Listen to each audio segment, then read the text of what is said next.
Bonjour Pascal. Bonjour. On est chez toi ici finalement dans le Cantal où tu as formé depuis plus de 15 ans maintenant des praticiens à ta méthode qui s'appelle la projection d'énergie. Alors est-ce que tu pourrais nous en dire plus déjà sur qui tu es et finalement ce qu'est la projection d'énergie? D'accord. Donc je m'appelle Pascal Pessel, j'ai 67 ans et je suis à l'initiative de cette formation en projection d'énergie. Alors la projection d'énergie est née d'une jonction de différentes techniques, d'une part physique avec le Qigong, le Tai Chi Chuan, le yoga, et d'autre part avec bien sûr la médecine chinoise. La médecine chinoise avec toute la tradition taoïste derrière. Et puis enfin, on retrouve l'ostéopathie. L'ostéopathie avec ses apports sur le plan ostéo-articulaire, sur le plan crânien des rythmes internes, sur les techniques différentes viscérales, et puis d'autres techniques que l'on a poussées plus loin, qui permettent d'avoir des dialogues direct avec l'inconscient du patient. Voilà. Globalement, on peut dire que la projection d'énergie est un ensemble de toutes ces choses et puis qui ensuite a fait son propre chemin. D'accord. Et est-ce que tu pourrais nous raconter comment finalement tu as donné naissance à la projection d'énergie? Comment ça s'est passé en fait au début? Qu'est-ce qui t'a un jour mis sur cette voie là, de créer la projection d'énergie? Alors, je pense que la première chose, ça a été vraiment de la projection d'énergie, c'est-à-dire c'est une intense volonté de créer quelque chose, et en voulant créer quelque chose, les choses sont apparues de cette façon, c'est-à-dire que, effectivement, la volonté était de pouvoir mouvoir la matière uniquement par la pensée, c'est-à-dire ce qu'on appelle de la psychokinèse, et en fait, le message est bien passé, puisque en retour, instantanément, j'ai eu des mouvements osseux qui se sont modifiés simplement par la volonté. Donc toute la PE est basée sur ce principe-là. Donc là, pour que ce soit bien clair pour tout le monde, les mouvements osseux dont tu parles, c'est par exemple remettre un iliaque qui serait soit en antériorité ou en postériorité, remettre une vertèbre qui aurait été lésée. Voilà, c'est ça, c'est-à-dire que la PE, qui a évolué bien sûr avec les années, s'est amélioré, s'est modifié. On peut dire que par les techniques de PE, on peut scanner une personne, on peut détecter quelles sont les lésions qui sont dans le corps, qu'il s'agisse de vertèbres, qu'il s'agisse d'iliaque, de sacro-iliaque, qu'il s'agisse de problèmes d'épaule. On peut détecter ces choses-là par un scan, on peut les modifier absolument sans contact et à distance, et on peut contrôler que les choses sont normalisées.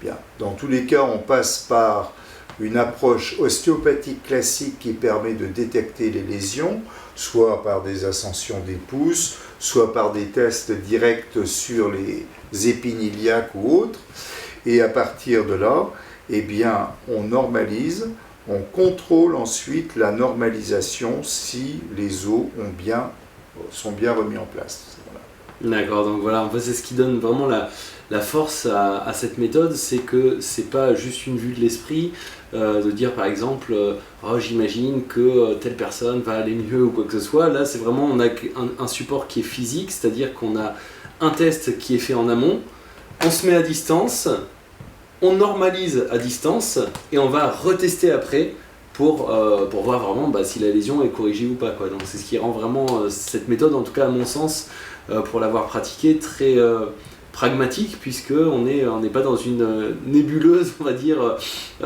éthérée de ce qui pourrait être de ce que pourrait être l'ostéopathie. C'est-à-dire qu'on vérifie vraiment physiquement avant et après, et on constate effectivement qu'il s'est passé quelque chose, quoi. Oui, ça se veut totalement objectif.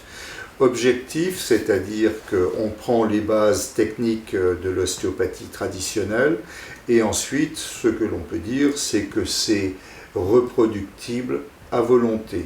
Donc on rentre dans une définition quasiment de la science, c'est-à-dire que quelque chose qui peut être reproduite à volonté Donc c'est le cas de la projection d'énergie, tout à fait. Ouais, faut souligner aussi que ce qui est d'étonnant, c'est que finalement, à travers les formations, au départ, toutes les personnes qui sont présentes dans la salle arrivent au bout de 5 jours justement à normaliser à distance les eaux, quoi. Enfin, c'est pas un don qui est accordé à certaines personnes et pas d'autres. Il y a aussi cette manière de faire qu'à la fin tout le monde arrive à faire ce truc, quoi. Voilà. Donc moi je ne sais pas si c'est un don ou pas dont j'ai hérité. Je pense que j'ai affirmé une chose et que cette chose, elle s'est installée. Ce que l'on enseigne en projection d'énergie, c'est toutes ces techniques qui se basent sur des techniques ostéopathiques, sur des techniques issues du taoïsme. Et à partir de là, c'est vrai que quasiment tout le monde parvient au bout de 5 jours à modifier la position des hanches, des lombaires, des cervicales à distance et absolument sans contact. Je crois qu'on est au-delà de 95% de réussite et que y a des gens malheureusement qui n'arrivent, pour certaines raisons, ne peuvent pas y parvenir, mais en règle générale, plus de 95% peuvent, issus de ces 5 jours, modifier un châssis, un squelette sans problème et à distance. Ouais, c'est ça, et pour l'avoir vécu, c'est ça qui est particulièrement spectaculaire justement. Oui, c'est que on se rend compte que dans une salle de 12 personnes, quand 12 personnes au bout de 5 jours qui arrivent à faire ça, c'est assez. C'est là où je pense qu'effectivement, est-ce que c'est un don? Allez, on va dire non. Je pense que ce sont des capacités qui sont à l'intérieur de notre cerveau et que ces capacités-là ne sont pas développées. Alors certainement, la projection d'énergie fait appel à des capacités que nous avons et que nous ignorons. Et je pense qu'ensuite, chacun peut ouvrir ses techniques pour l'orienter dans un sens qui lui convient. Tout à fait. Ok, donc si on résume vraiment le tout, c'est au départ scanner ou en tout cas tester soit avec contact, soit sans contact, en fonction de notre degré, on va dire, de maturité dans l'APE, et normaliser sans contact, et après on reteste, encore une fois, avec contact ou sans contact. Tout à fait. Donc ça se veut complètement cartésien, objectif, il n'y a rien d'occulte dans ces choses-là, c'est vraiment de la technique basse, pure, ostéopathique, qui permet de contrôler les choses, de normaliser les choses, et ensuite il y a le miracle qui opère, c'est qu'effectivement les os bougent selon la volonté du thérapeute. Alors une fois qu'on a compris maintenant le fonctionnement, le grand principe de l'APE, maintenant quels sont d'après toi en fait les domaines d'application de la projection d'énergie alors on sait qu'on peut travailler sur les lésions ostéo-articulaires, est-ce qu'il y a d'autres champs possibles autour de ça? Eh bien, on travaille bien sûr sur l'ostéo-articulaire. Dans tout le domaine de l'ostéopathie connue, on travaille effectivement également sur les rythmes internes, c'est-à-dire rythmes internes pour toutes les hyperthermies, calmer les hyperthermies, pour calmer l'hypertension par exemple, pour travailler sur tous les phénomènes qui ont tendance à monter et à se fixer au niveau du crâne. Donc tout ça, on arrive bien à gérer.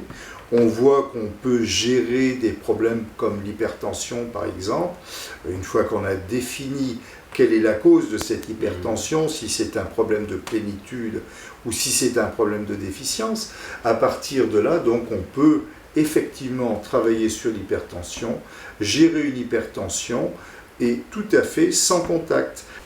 Alors on a parlé donc du support ostéopathique, des rythmes internes. Il me semble qu'il y a toute la facette aussi psychologique qui est abordée, tous les problèmes d'insomnie, les stress émotionnels en tout genre, voilà, tout ce qui est troubles émotionnels qui sont reliés au rythme interne justement, où l'APE permet également d'intervenir là-dessus, quoi. Tout à fait.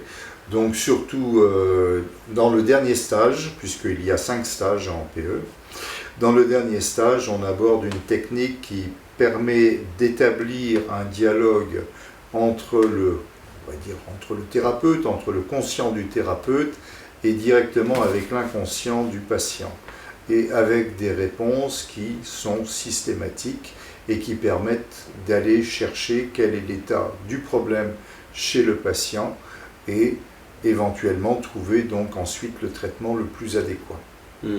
Et donc ce qui est important de préciser, c'est que là aussi dans ce dernier volet, on va dire que la patte de ta méthode, c'est encore une fois l'aspect très pragmatique où les réponses qui sont données de l'inconscient de la personne ne sont pas comme des messages qu'on recevrait et qu'on pourrait interpréter, mais ça passe vraiment par le biais de signes corporels très objectifs et très mesurables.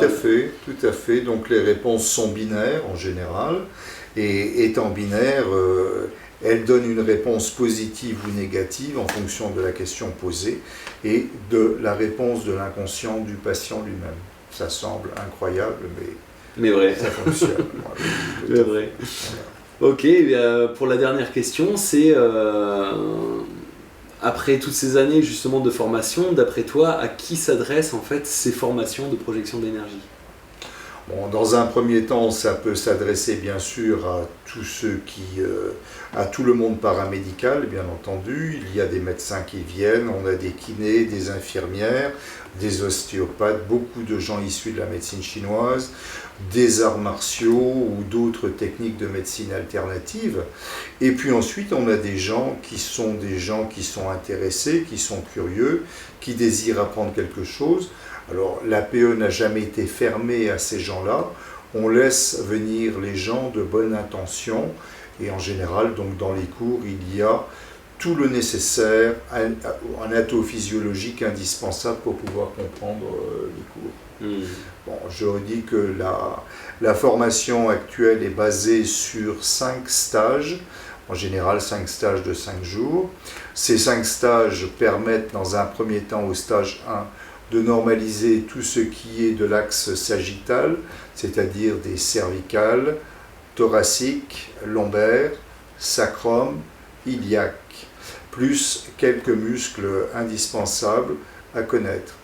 La deuxième partie, le deuxième stage, concerne l'appendiculaire, c'est-à-dire la ceinture scapulaire, la ceinture pelvienne, les côtes et les muscles. La troisième partie est en relation avec l'axe crânio-sacré et donc avec les rythmes internes du corps que l'on apprend à connaître et à modifier. Ensuite, si nécessaire.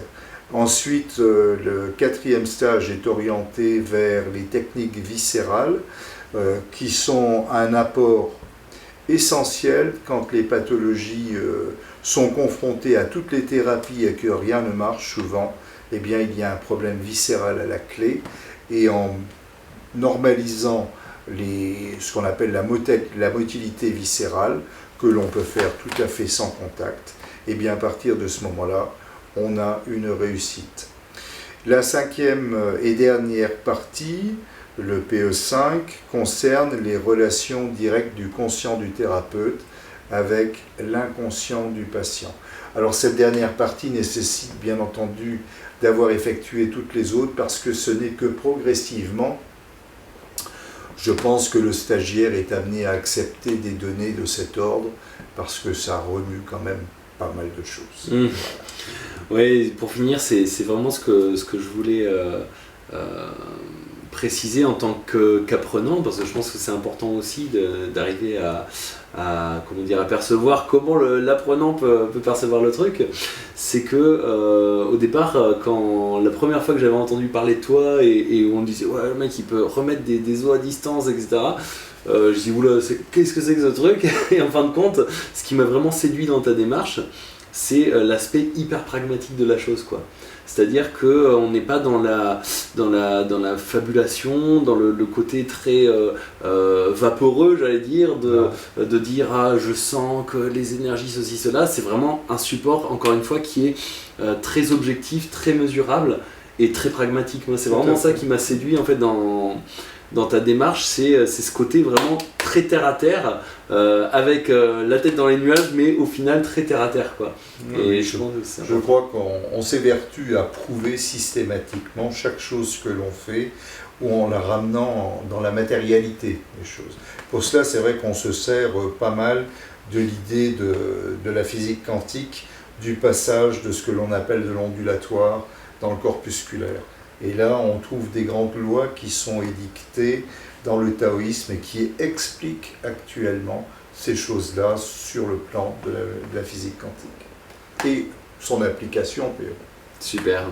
Bah écoute, merci beaucoup Pascal. Je pense qu'on a fait un beau tour d'horizon de ce qu'est finalement ta création, la projection d'énergie.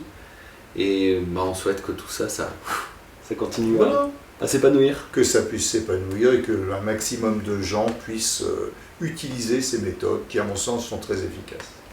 Merci. C'est moi.